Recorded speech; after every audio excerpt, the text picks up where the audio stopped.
কথায় আছে না, তেरी भाग्य में जो है वो कोई नहीं ले पाएगा। তো হে গাইজ, রাধে রাধে, শুভ দুপুর, welcome to my another new blog. আপনারা সবাই কেমন আছেন? আশা করছি সবাই ভালো আছেন, আর আমিও খুব ভালো আছি। তো এখন দুপুর হয়েছে, 12টা বাজে। তো আমরা এসেছি এখানে গণেশ মন্দিরে। আসলে এই কথাটা কেন বললাম, এই গণেশ মন্দিরে আসার আমার কোনো প্ল্যান ছিল না। আসলে আমি ওই মন্দিরেই পুজো দিচ্ছিলাম, ওখানেই দুপুরবেলা খাওয়া দাওয়া হবে, এটা আমাদের আজকের প্ল্যান ছিল। তো হঠাৎ করে আমার বান্ধবী বলল যে চল তাহলে ওই মন্দিরটা থেকেও ঘুরে আসি। তা আমি বললাম সেটাই তো, আমরা তো এখানে আসি না, তো চলো এই মন্দিরেও আসা যাক। তো আমি আমার বান্ধবী মিলে এই মন্দিরে আসলাম। এখানে এসে গণেশজির পুজো দিলাম। পুজো দেওয়ার পরে এখানে দেখুন সবাই এখানে খেতে বসেছে, বড় করে লাইন করে দিয়েছে, আর সবাই খেতে বসেছে, মনে হচ্ছে যেন বিয়ের বাড়িতে এসেছি। আমাদের ওইদিকে বিয়ের বাড়িতে জায়গা না থাকলে যেমন করে লোক আগে থেকেই পিছনে দাঁড়িয়ে থাকে, তো আমাদেরকে বলছিল যাও পিছনে গিয়ে দাঁড়িয়ে থাকো। তো আমি আমার বান্ধবী যে হাই বলছে, আমরা সবাই লোকের পিছনে দাঁড়িয়ে আছি।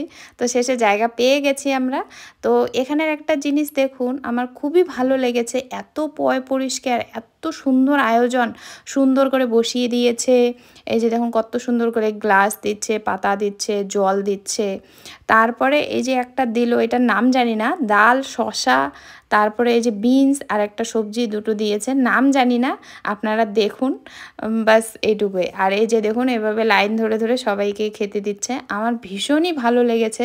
ওনারা আমাদেরকে চেনেন না, জানেন না, তারপরেও আমাদেরকে এত কেয়ার করেছেন। ওই যে দেখুন রাগি বল দিল, আমি রাগি বল নেইনি। এরপরে দেখুন একটা বুন্দা দিল, মিষ্টি দিল, সুজি দিল, এই যে এটাকে পেড়া বলে। আর এই যে এটা মালাইয়ের মতো অনেকটা টেস্ট হয়, আমার ভীষণ পছন্দ। এরপরে আমার সবথেকে ফেভারিট জিনিস সেটা হচ্ছে পোলাও, আজকের পোলাও। আমি কখনো এই রামনবমীর পোলাও মিস করি না, এটা হচ্ছে আমার সবথেকে ফেভারিট। আর এত টেস্ট হয় মানে কি বলবো, বলার মতো না।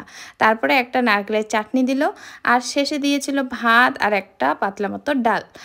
আর তার একদম খাবারের শেষে দিচ্ছিল ওই যে দইয়ের লস্যিটা, মানে জল খাওয়ার পরে সেটা। তো আমাদের খাওয়া দাওয়া শেষ হয়ে গেছে, আমরা এখন বাড়ি চলে যাব। অনেক অনেক থ্যাংক ইউ জানাতে চাই যারা আমাদের এত সুন্দর প্রসাদ খাওয়ালেন, আর আমার বান্ধবীকেও অনেক অনেক থ্যাংক ইউ। তো বাড়ি যাওয়ার আগে আমি একটু মন্দিরের চারপাশটা দেখিয়ে দিচ্ছি। তো আজকে আমার এই ছোট্ট ব্লগটা আপনাদের কেমন লাগলো অবশ্যই জানাবেন। সবাই ভালো থাকবেন, সুস্থ থাকবেন, টাটা।